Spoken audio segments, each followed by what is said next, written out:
Hi, I'm Bart Hanson. I'm the owner and operator of CrushLivePoker.com. The following hand comes from our call-in show that we record at 4:45 p.m. Pacific Time every Monday.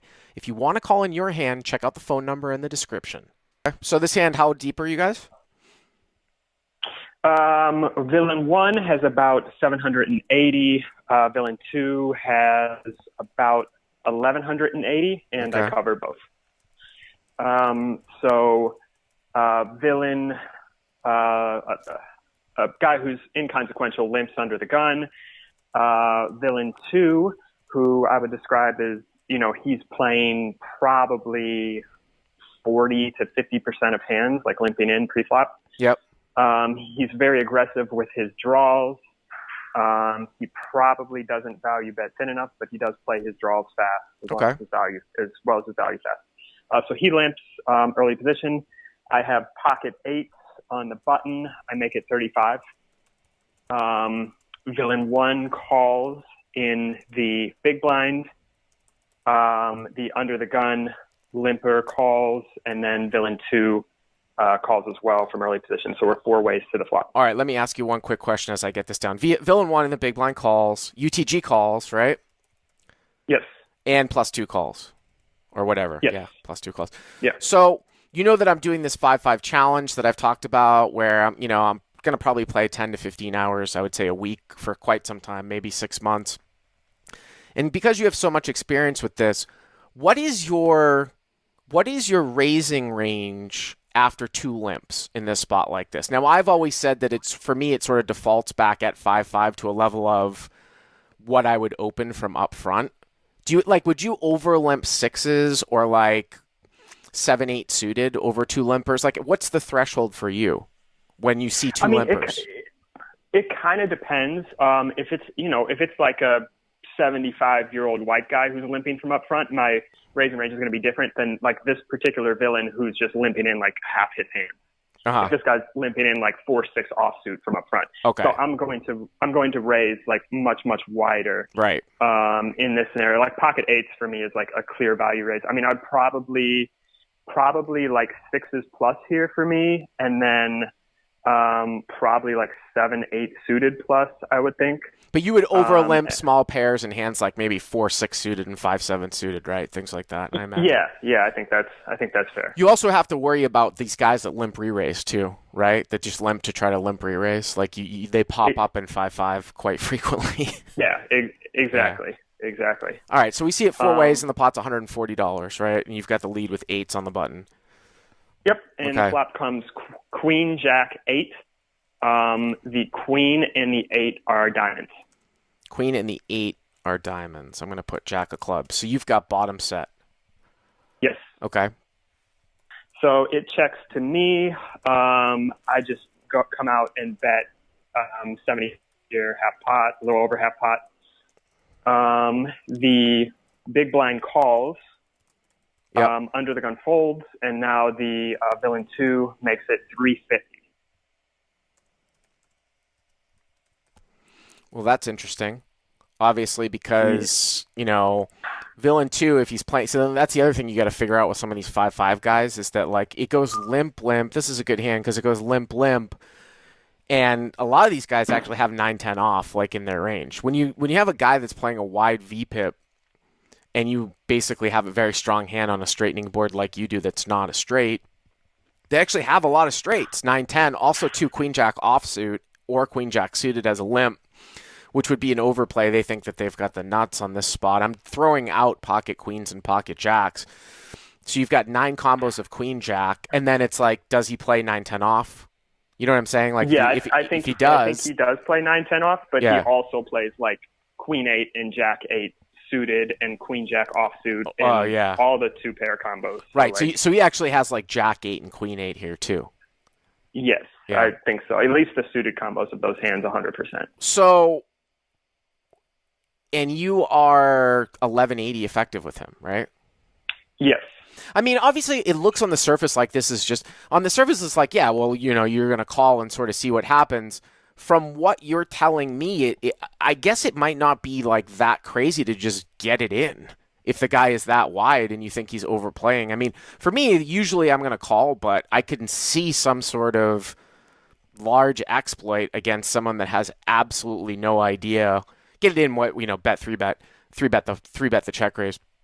A thing that you would never do squishy like right at 510 plus. Yeah, Um, never. And that was actually a consideration here because I thought like he's just never folding two pair. Like right, if I jam, there's no way he's folding two pair. But right. I do think, because I have pocket eights, that he has more combos actually of 9-10 off than Yeah, he does two pair hands.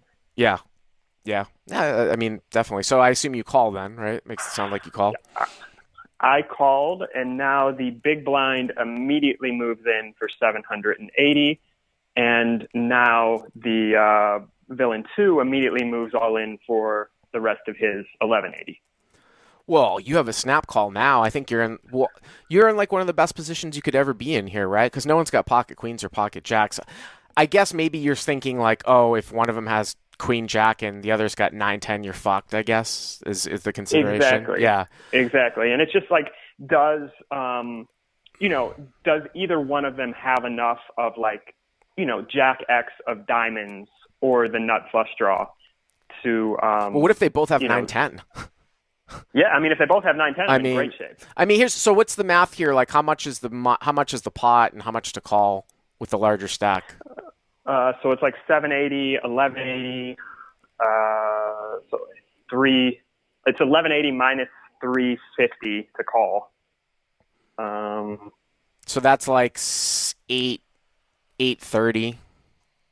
Yeah, 830, and then yeah. so the pot is 1180 plus 780 Pot's got to be plus over 2,000, right? Plus the with the 350, 830. Yeah, yeah, plus 140. So the pot's like 2,500 yeah, ish, and I've yeah. got to call. Yeah, you're getting over 3 to 1. I mean, even Yeah, but I mean, I really need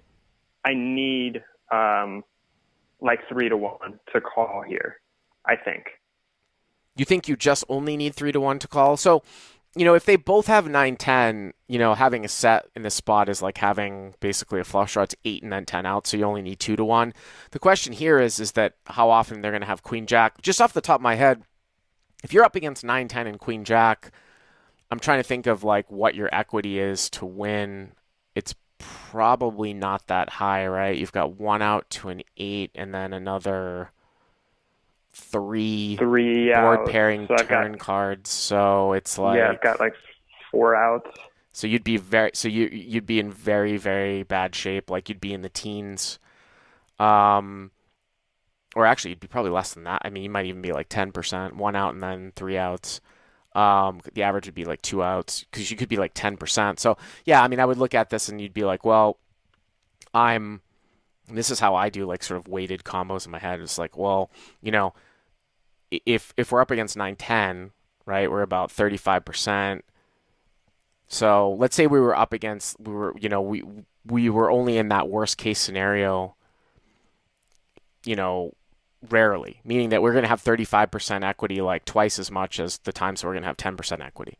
So what you would do is you would just do 35 plus 35 plus 10 and then divide by 3 to find your average equity. 80 divided by 3 is what, like 27? Remember, 3 to 1 is 25. So as long as they don't have queen jack and 9-10 as the hands, as long as like that's not, as long as they have other hands twice as much as them having queen jack and 9-10 specifically, you can call, right? You need 25% equity. So Okay, I would call. I that's mean, kind I of would call.